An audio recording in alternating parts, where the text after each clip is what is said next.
Nous revoilà ensemble, cette fois-ci de Los Angeles, sur la baie éblouissante dans ce beau temps qu'on a aujourd'hui et qui en fait en général est beaucoup plus beau que sur la côte Est, à part les exceptions comme on a vu récemment.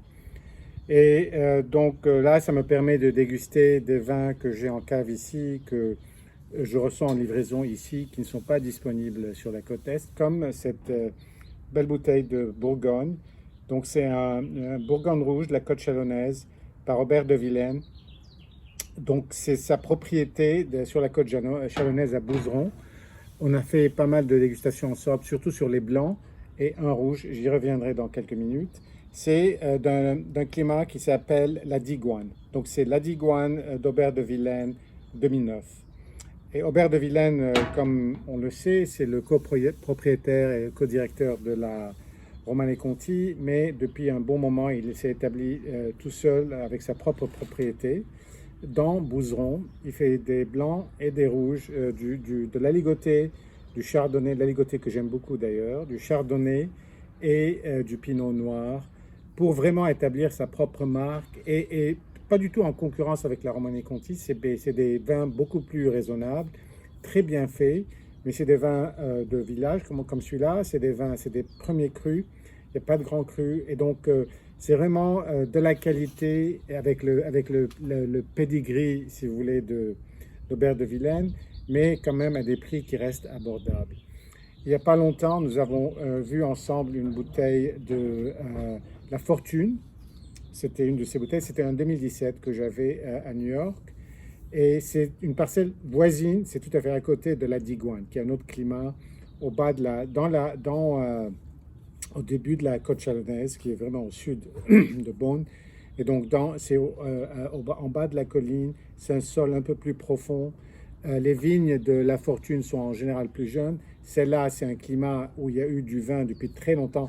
N'oublions pas que cette région revient à l'époque des moines de Cluny qui avaient vraiment, si vous voulez, établi le vin dans cette région et bon, qui est remonté jusqu'en Bourgogne. Et donc la Digoine, c'est des vignes un peu plus anciennes, un peu plus vieilles. C'est un climat qui se prête à peut-être garder la bouteille en cave un peu plus longtemps. Donc je voulais un peu faire le contraste et j'ai réussi à acquérir des bouteilles de 2009 et de 2010. On va peut-être comparer un peu. Le 2017 était très frais, très sympathique, beaucoup de fruits. On verra ce qu'on a ici. Donc voilà, sur la robe, c'est déjà une robe qui est bon, un peu plus évoluée. Vous pouvez peut-être pas voir avec la lumière, avec l'éclairage, mais c'est une robe évoluée, c'est un peu plus marron. C'est quand même assez limpide. Ils essaient d'utiliser très peu de fûts neufs. Donc vraiment, c'est en général quelque chose de beaucoup plus, c'est d'une vendange manuelle. Des fûts en général vieux, bon, il faut quand même les faire aussi, faire entrer des fûts neufs dans la production, disons, de temps en temps. Et c'est quand même intéressant parce que c'est un nez qui a le fruit, la cerise à laquelle on s'attend, mais qui a aussi un peu d'évolution, un tout petit peu de madérisation. Ça ne me gêne pas du tout parce que pour moi, ça fait partie un peu de l'expérience d'un vin qui est plutôt évolué. Et quand même un peu d'acidité, même au nez, qui est la bienvenue dans ces Bourgognes.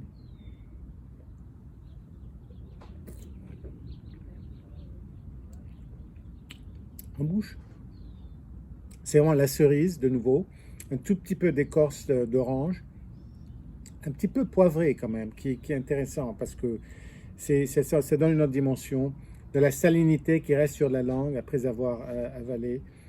Et pas beaucoup de longueur, mais c'est pas le vin pour ça.